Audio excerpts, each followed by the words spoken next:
ഇത് ഞങ്ങൾ grand ടെറ്റൻ mountain hike ചെയ്ത് അതിൻ്റെ ടോപ്പിൽ ചെന്നതിൻ്റെ സ്റ്റോറിയാണ്. ആദ്യമൊന്നും കുഴപ്പമുണ്ടായിരുന്നില്ല, പെട്ടെന്ന് കഴിയും എന്നുള്ള എക്സൈറ്റ്മെൻറ്റിൽ കയറി തുടങ്ങിയതാ. പക്ഷെ പിന്നെ അങ്ങോട്ടേക്ക് ഉയരം കൂടുന്നവരും അതിൻ്റെ ഡിഫിക്കൽട്ടി ലെവലും കൂടിക്കൂടി വന്നു. എൻ്റെ ഫസ്റ്റ് ഹൈക്കിംഗ് ആയതുകൊണ്ട് ഹൈക്കിംഗ് ഇങ്ങനെ ആയിരിക്കും എന്നുള്ള ഒരു എക്സ്പെക്റ്റേഷനും എനിക്കില്ലായിരുന്നു.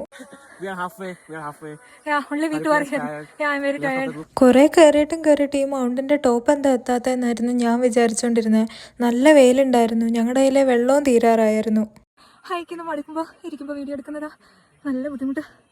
അയ്യോ, പക്ഷെ മുകളിലത്തെ വ്യൂ ചെന്ന് കാണുമ്പോൾ നല്ലതെന്ന് എല്ലാവരും ഇവിടെ കണ്ടു വരുന്നവർ പറയുന്നത്.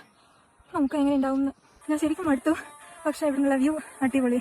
ഇനി ഇതിൻ്റെ മുകളിൽ പോയി കഴിഞ്ഞാൽ എങ്ങനെ ഉണ്ടെന്നുള്ള അറിയില്ല, നല്ലതായിരിക്കും. മുകളിലേക്ക് മാത്രം 6 മൈലുണ്ട്. അതിൽ 5 മൈൽ കടലിയോ? 1 മൈലൂടെ. അയ്യോ, ഇത്രയും വരെ വന്നതാ. ഗൂഗിളിലെ 5 മൈൽ വന്നു, ഇനി 1 മൈലൂടെ കയറാം.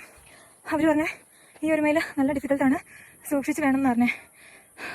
ഈ വെയിലെന്ന് പറഞ്ഞായിരുന്നു പിന്നെ ആശ്വാസം ഉണ്ടായിരുന്നു. കുറച്ചുകൂടെ മുകളിലേക്ക് എത്തിയപ്പോൾ ഞങ്ങൾ സ്നോ കാണാൻ തുടങ്ങി. ലാസ്റ്റ് 0.5 മൈൽസ് ഭയം ഉള്ളതുകൊണ്ട് മാത്രം ഞാൻ കംപ്ലീറ്റ് ചെയ്യാൻ പോവാ. മടുത്തു. അങ്ങനെ ഞങ്ങൾ ഏറ്റവും ടോപ്പിലെത്തി. ഞങ്ങൾ ആംഫി തിയേറ്ററിലേക്ക് കാണാൻ വേണ്ടിയിട്ടാണ് ഹൈക്ക് ചെയ്തത്. നല്ല ഭംഗിയുള്ള ഒരു ലേക്ക്.